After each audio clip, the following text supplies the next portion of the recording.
As fire safety educators, it's important to document your fire safety efforts for many reasons. Some of the reasons include being able to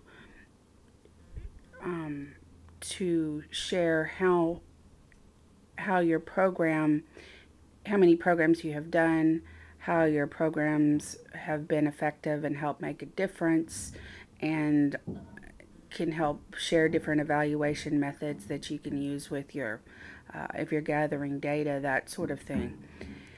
And one of the ways in which I've kept track of the activities that our department have done over the years were with books such as this. Well, today everything is more or less done online and kept in folders on the computer, but there are some things that you just are not able to keep to store on the computer unless you scan them, and sometimes scanning can be very time consuming. So I wanted to share this book. This is one of the many books that our department has. And another reason that was really important that we documented our efforts was this was during a time when we had received some fire prevention and safety grants, and we wanted to make sure that we kept excellent records in regards to what we did with the funding that we received from that program. What I'd like to do the next couple of weeks is share some different ideas that are included in this book. It really, when I go back and look at this is a book from 2005. This book is a real gold mine. It has information on the different contests that our department conducted, as well as the various letters that we sent out in regards to the contest,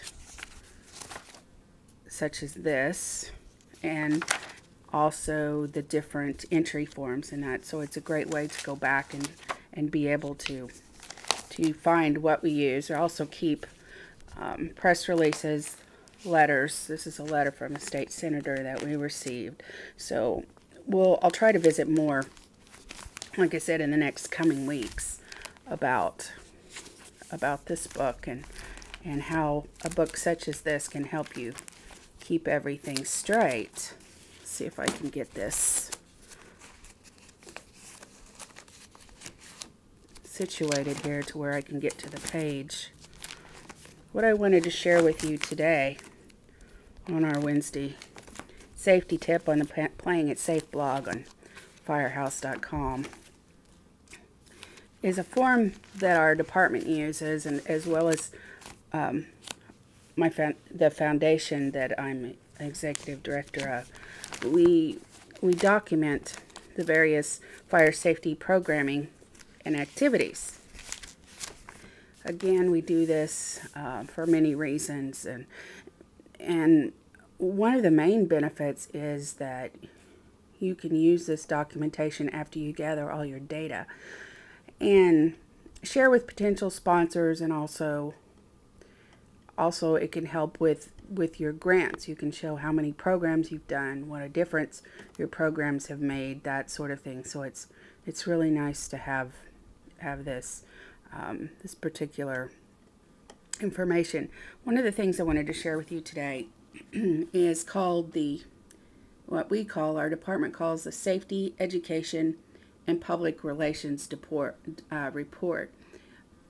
Firefighters on our department that participate in fire safety education programming, as well as our fire corps members, fill out this particular form and return it to myself, who gathers the data, and at the end of the year we have a year-end report where we're able to crunch all the numbers, that sort of thing. But today I wanted to visit a little bit about the Safety Education Public Relations report. We have our information up here on our department, as well as our website. And to start off, we have the date of the program, what the event was. Now keep in mind, as we look at this form, it doesn't have to be as detailed as this. It could be much simpler, and you can adapt it to your particular situation. We have a couple different forms. It's really evolved since then. It's actually a little bit more complicated, but I wanted to show a form that was a little bit more basic, that hopefully it will be helpful to you. We have there are two checkpoints here. There's fire safety direct programming, topic presented. So if we were going to do a program, say at a senior center on cooking safety, we would put that right there. And this program happened to be a safety fair. So what did we do at that safety fair? Well, this is a check mark for other educational activities, or methods, I should say, and describe. And it says here, we shared and reinforced fire safety messages. The ages, it's really important that, for us anyway, that we shared what the different, how many of each of the different age groups that we reached. The P stands for preschool, or younger than elementary age, and we do have a legend down here for that. E is for elementary school age. J, junior and high school age. A is adult, and S is senior. This is really nice. Instead of writing down each topic that you covered each time, I put the different safety messages that we shared in here, and all I have to do is circle which topics that we covered. Also here we put the fire department personnel.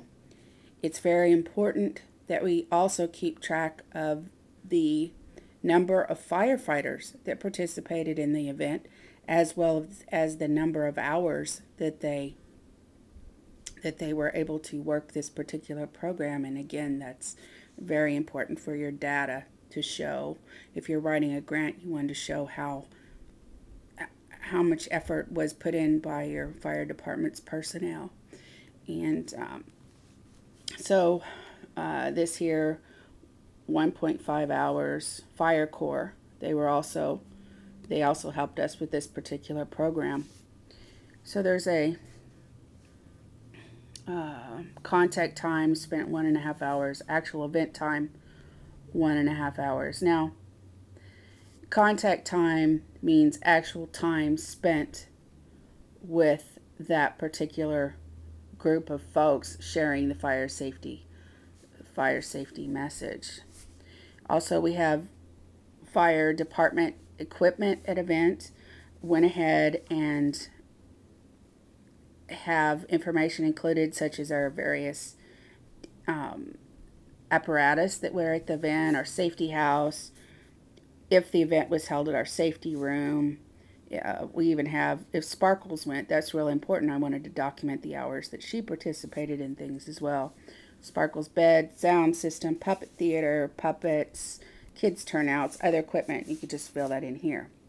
We also have a form where you can fill out the number through the safety house. That's also really, really important, especially when you're documenting either for a grant or for the data that you're collecting. You want to show that how many folks have been through your safety house. It's important to keep a running track of those numbers. And number through safety room. We also have a safety room at our department, so that's another option there. Evaluation methods used. Now, this particular one, there were not any evaluation methods used. It was basically just a safety fair. However,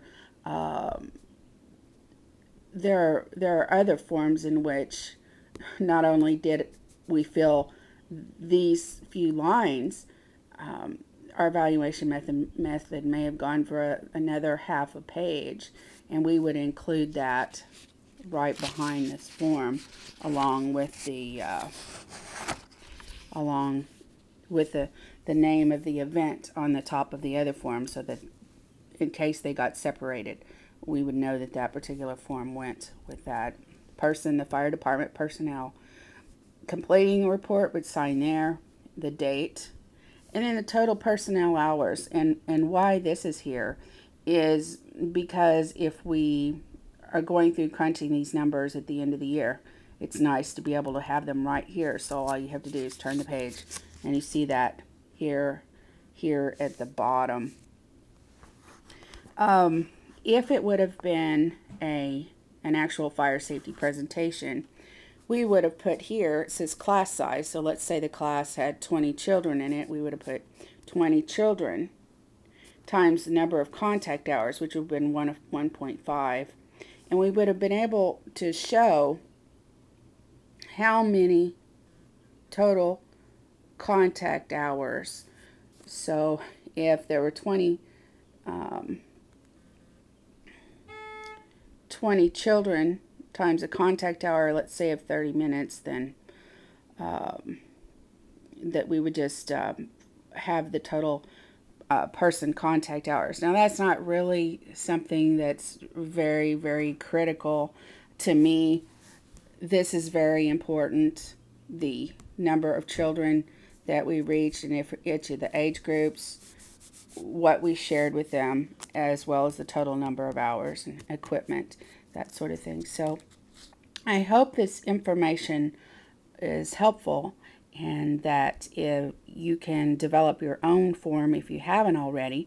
If you do have a form and you really are really happy with your form and would like to share it, please let me know. Please send it to me at daynark@gmail.com, and would love to share it here on the Playing It Safe blog on firehouse.com, so that other educators can see the various types of reports that are out there. So until next time, this is Dayna Hilton with the Playing It Safe blog on firehouse.com. Stay safe.